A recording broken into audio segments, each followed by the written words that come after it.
Olá, crianças! Bom dia! Estamos aqui para mais uma aulinha nossa. E na nossa aula de hoje, nós vamos falar de verbos. Vamos aprender mais um pouquinho sobre mais uma classe gramatical? Então, vem com a tia Paula. O que é verbo? Verbo são palavras que indicam ação, estado ou fenômeno da natureza. Verbos são aqueles tipos de palavras que vai indicar a ação praticada pelo sujeito, ou seja, por quem faz. Como os verbos são flexionados? Eles podem ter pessoa, número, modo e tempo. Pessoa, primeira, segunda e terceira pessoa. Número, singular e plural, que também vai caracterizar a quantidade de pessoas, tá? Modo, pode ser indicativo, subjuntivo e imperativo. Agora, o tempo verbal, ele pode ser presente, pretérito ou passado e o futuro. Formas nominais do verbo. Os verbos são identificados e designados pela sua forma de apresentação de verbo ou até mesmo como função de nome, e eles podem ser infinitivo. Infinitivo é aquele que dá o nome ao processo verbal. Ele pode ser gerúndio, que vai indicar a circunstância da ação do verbo, ou seja, o que está acontecendo no momento. E o particípio, que vai indicar o resultado ou a característica do processo verbal. Vai dizer aquilo que pode já ter acontecido. Vamos dar uma olhadinha. Os verbos do infinitivo é o verbo que, em seu estado natural, terminados em ar, ou ir, e também no or, só por conta do verbo por, tá? E aí nós temos um exemplo. O primeiro deles, nós temos aí umas pessoas cantando, né? Então, o primeiro exemplo é cantar. Cantar termina com ar. E aí eu trouxe outros exemplos para vocês. Andar, falar, tá? Terminados em ar estão na primeira pessoa, tá? Agora, correr. Correr termina com er e estar na segunda pessoa. Aí nós temos correr, comer, temer, dentre outros. E dormir, que é o quê? Termina com ir, tá? Ir, dormir, sentir, colorir, está na terceira pessoa. Agora, prestem atenção aqui, galerinha. O verbo por ou as terminações or também entram lá na segunda pessoa. Anota essa dica aí, tá? Vamos às conjugações? O verbo no infinitivo, ele pode ser infinitivo pessoal e o impessoal. O pessoal é aquele que, como o próprio nome já diz, né? Se refere às pessoas dos discursos, de quem nós estamos falando. Quem é que está falando, né? Para eu amar. Quem está falando? Eu amar. Agora, o infinitivo pessoal. Esse não se flexiona de acordo com as pessoas do discurso. Ele sempre vai ficar do mesmo jeito. Chorar, amar, sofrer, resistir, etc. Na língua portuguesa, temos 3 vogais que antecedem a letra R, quando elas estão na terminação do infinitivo. Que vogais são essas? A, E, I. Essas vogais vão caracterizar a conjugação do verbo no infinitivo. Os verbos, portanto, são agrupados em 3 conjugações. Vamos ver. A primeira conjugação são os verbos terminados em ar.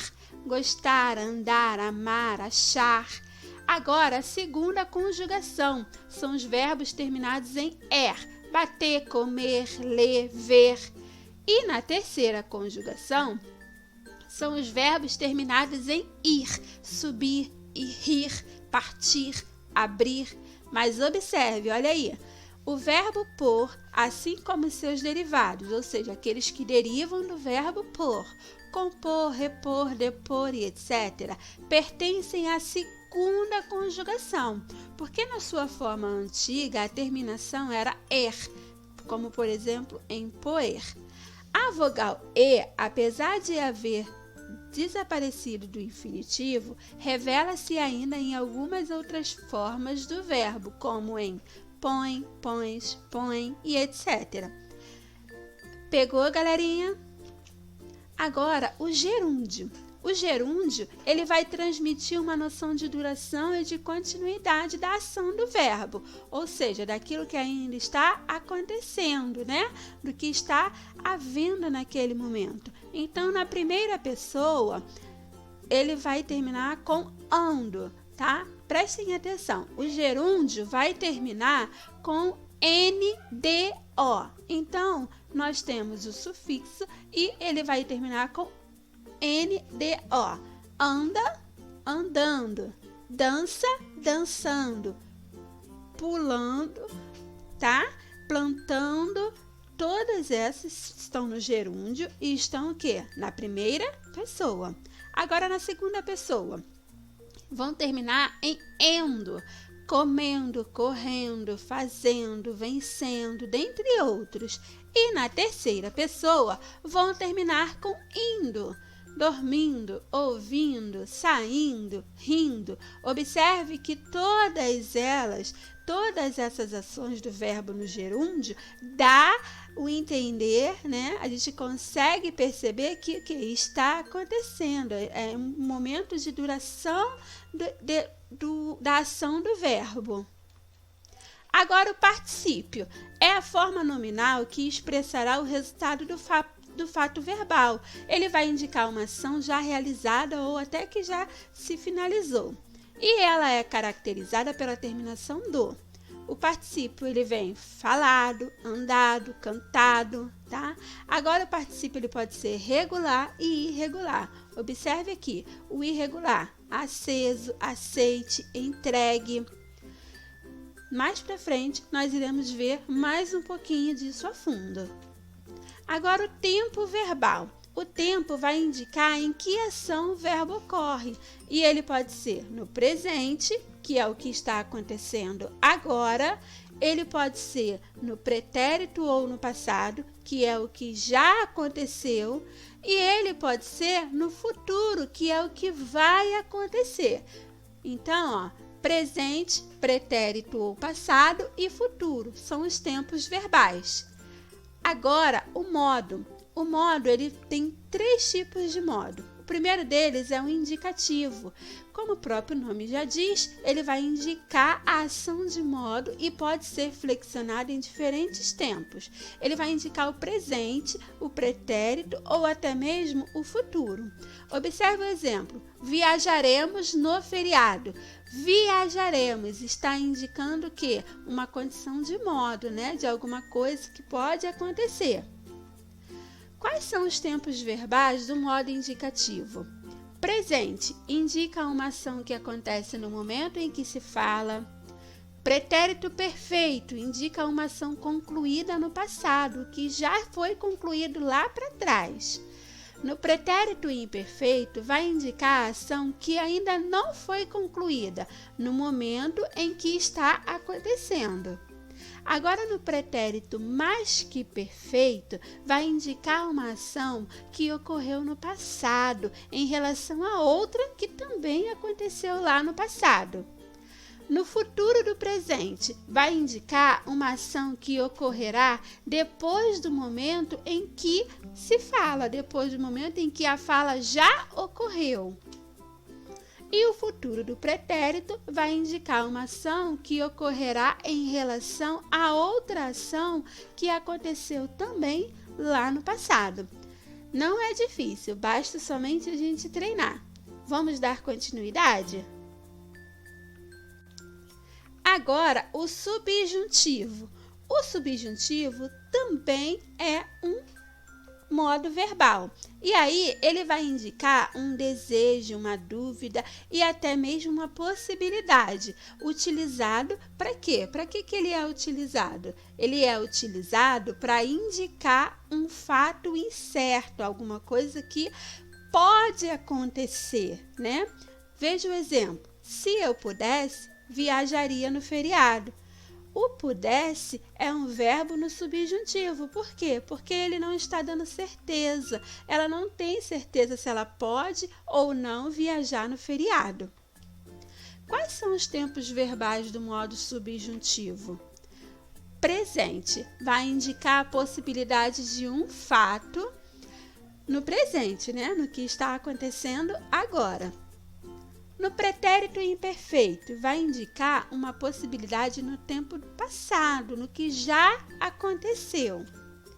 E no futuro, vai indicar uma possibilidade no futuro, no que vai acontecer. Então, o subjuntivo, ele tem 3 tempos verbais dentro dele: presente, pretérito imperfeito e o futuro. Vamos ver os exemplos. No primeiro exemplo, nós temos um exemplo do modo presente, do subjuntivo. Presente do subjuntivo. Joyce, você quer que eu lave a louça?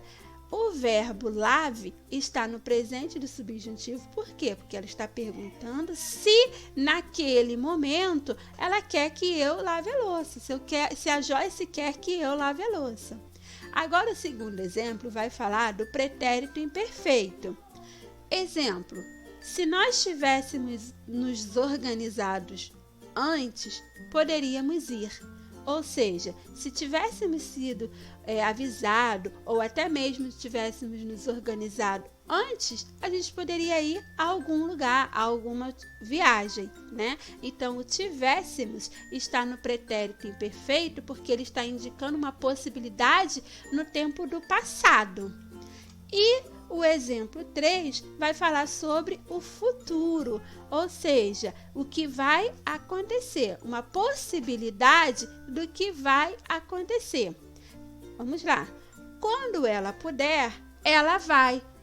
O puder é o quê? É um verbo no futuro, no modo subjuntivo futuro, que está indicando uma possibilidade de alguma coisa ainda acontecer, do que não aconteceu.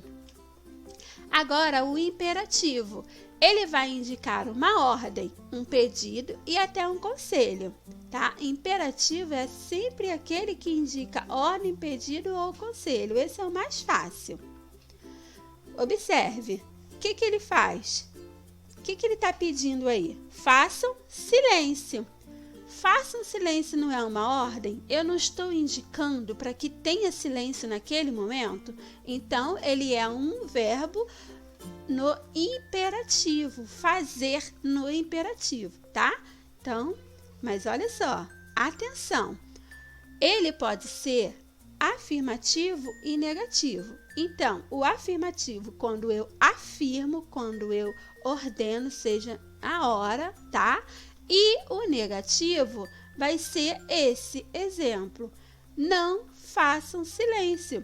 Ou seja, toda vez que nós tivermos o imperativo no negativo, o não vai vir precedendo o verbo. Entenderam, galerinha?